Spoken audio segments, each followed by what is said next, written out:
ની અંદર ઉપસ્થિત રાજકોટના સૌ ઉદ્યોગપતિઓ, આગેવાનશ્રીઓ, ભાઈઓ, જે તે ભાઈએ વાત કરી એટલે આપણે 1995 વાત કરી તો કેશુભાઈ પટેલ આપણા પહેલા મુખ્યમંત્રી ખેડૂતના દીકરા હતા એટલે અમને ખબર હતી કે પાણી શું ચીજ છે. એમને ત્યારે ચાલુ કરે એવા 60-40ના બોરીબંધ, ચેકડેમો, લાખો ચેકડેમો બનાવી. એમાં જિલ્લા પંચાયત, રાજકોટ જિલ્લા પંચાયત જે 5000 ચેકડેમ, 1200 તળાવ, 5માંથી 800 ચેકડેમ છે જિલ્લા પંચાયત રિપેર કરી ગઈ. બાકીનો એક ચેકડેમ રિપેર ન કરી શકે. ગીરગંગા પરિવારે જે ઝુંબેશ ઉપાડી એટલા માટે સારી છે કે સરકારની ક્યાંક ને ક્યાંક મજબૂરી હોય છે, પૈસા પુષ્કળ આપતી હોય, ટેન્ડર થતું હોય, ક્યાંક નાના મોટા ભ્રષ્ટાચારોના પણ પ્રશ્ન આવ્યા હતા. હું પહેલી વાર પ્રમુખ થયો એટલે ત્યારે આપણે વિજયભાઈ રૂપાણી સીએમ સાહેબ ગામડાનો પહેલો પ્રશ્ન પાણીનો છે. વીજળી તો આપણે આપી 24 કલાક. ભારતીય જનતા પાર્ટી આવ્યા પછી ગામડાની અંદર 24 કલાક વીજળી આપી, પણ પાણી માટે થઈને બહુ મુશ્કેલ. કેશુભાઈ પછી આપણા દેશના વડાપ્રધાન નરેન્દ્રભાઈ છે, જે મુખ્યમંત્રી થયા ને મેમુ ગઢવી હોલની અંદર જ્યારે 2012 ની અંદર સૌની યોજના પાણી પહોંચાડવા માટે થઈને જ્યારે એને જાહેર કર્યું કે સૌરાષ્ટ્રના ગામે ગામ પીવાનું પાણી પહોંચાડીશ, ત્યારે આપણા વિરોધીઓ બોલતા કે આમાં પાણી નહીં આવે પણ હવા આવશે. એટલે આપણા જે મુખ્યમંત્રી એવા કંઈક ને કંઈક નવી યોજના લઈ આવ્યા ખેડૂતો માટે સારી માટે યોજના. હમણાં ભૂપેન્દ્રભાઈ પટેલે 80-20 એટલે 20% લોકફાળો, 80% સરકાર પૈસા આપશે. જે ચેકડેમ આપણે રિપેરિંગ નથી કરી શકતા, જે બાકી બધું પણ એની ક્યાંક મર્યાદા હોય.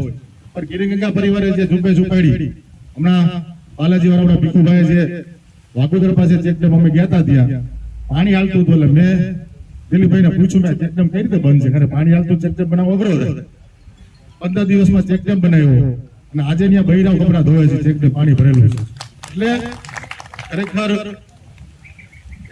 આપણે બધા દાન તો પુષ્કળ આપીએ છીએ, પણ ક્યાંક ને ક્યાંક આપણે વાંચીએ છીએ. હમણાં આજના કાળમાં તો હિમાલય વર્ષો પછી અમને ઓગળી જવાનું, તો ગંગા આજે આપણી જે માં કહેવાય છે એનું પાણી હિમાલયમાંથી આવે છે. તો હિમાલય ઓગળી તો આપણી શું પરિસ્થિતિ થાય? એટલે આવી અસંખ્ય પ્રવૃત્તિની અંદર અમારે રાણસીકી ગામની અંદર પ્રવાસ કર્યો હતો. ત્યાંના સરપંચે તે સમયની યોજના મનરેગાની 1.5 કરોડ રૂપિયા મનરેગામાંથી લઈ અને સરસ મજાનો ડેમ બનાવ્યો કે અમારે ઉનાળામાં પાણી ખૂટતું નથી. સ્કાય યોજના તે વખતની કેન્દ્ર સરકારની, તો ત્યારે સ્કાય યોજના 30 કરોડ રૂપિયાને વાપરાને આજે એ ખેડૂતોને દર વર્ષે 2 કરોડની આવક છે. એટલે આવો જો હારે આગેવાન ગામનો હોય, સિદ્ધાંત ઈમાનદારી વાળો, તો ખરેખર ગામની અંદર સારી વસ્તુ બનતી હોય છે. દાતાઓ દાન દેવા તૈયાર હોય છે, પણ સારી જગ્યાએ દેવાના હોય છે.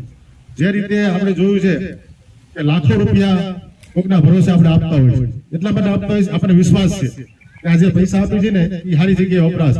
આજે 80 જે ચેકડેમ રિપેર કર્યા કરી ગયા એ લોકફાળાથી કરાવે. કોઈ પણ વ્યક્તિ, ઉદ્યોગપતિ કોઈ પણ હોય, પણ એ આખા ગુજરાતના ચેકડેમ ન રિપેર કરાવી શકે, પણ પોતાના ગામનું ચેકડેમ ખરેખર જે રીતે ભાઈની વાત કરી કે પોતે કાકડીમાં આખા ગામના 13 ચેકડેમ હતા, તો 13 ચેકડેમ રિપેર કરાવ્યા એટલે પાણી ત્યાં હમાય. પાણીની જરૂરિયાત આવતા દિવસોમાં પુષ્કળ રહેવાની છે. જે રીતે વાત કરી કે આપણે પેલા ખાબોચિયા કરી પાણી પીતા હતા, ભૂખ માની ધોરીમાં પાણી પી લેતા, આજે આરો પ્લાન્ટ મૂકીને પાણી પીવું પડે છે. એટલા માટે થઈને કે ભૂખરીનું પાણી એટલે 1000-1500 ફૂટેથી પાણી જે આવતું હોય એ તમે પીવો તો રોગચાળો થતો હોય, પણ ઉપરનું પાણી એટલે સારું પાણી. પાણી ઉપર લઈ આવવું છે તો આપણે બધાએ મહેનત કરવી પડશે. આપણે બધા જો કે અમે સરકાર સાથ સહકાર આપી છે, પણ 595 ગામ છે રાજકોટ જિલ્લાના, 595 ઉદ્યોગપતિ જોઈ છે એક ગામ દત્તક લે ને, અને એ આખો જિલ્લો ખરેખર પાણીમય થઈ જાય. આ બધી અમે બધા ભેગા છીએ, જ્યાં જરૂર પડે ત્યાં તન બને ધનથી તમારી સાથે છીએ. અમે બધા જ્યાં જરૂર પડે કે ગીરગંગા પર ભેગા છીએ. આ બધા જે આવ્યા છે એટલા માટે બધાને ખબર છે કાંઈક ને કંઈક દેવાનું છે, છતાં આવ્યા છે એટલે બધા આપવા જ આવ્યા છે. ગીરગંગા પરિવાર કામ કરે એવી શુભેચ્છા.